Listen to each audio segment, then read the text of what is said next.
เลยเอาเลยเลยเป็นสองเลยเป็นสอง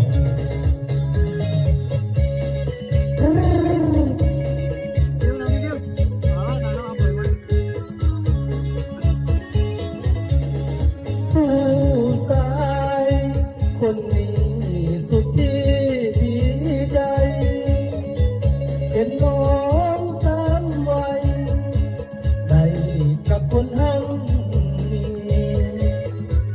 ความสุขของอายก็คือเห็นน้องได้พบคนที่เขาร่ำรวย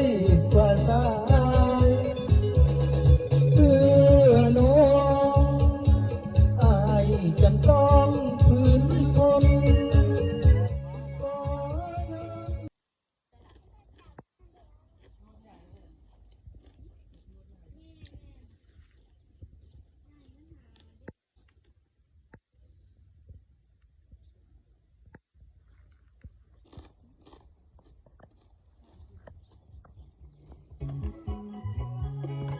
เอาก่อนเลยเด้อเรียนเป็นคนละช็อตเด้อ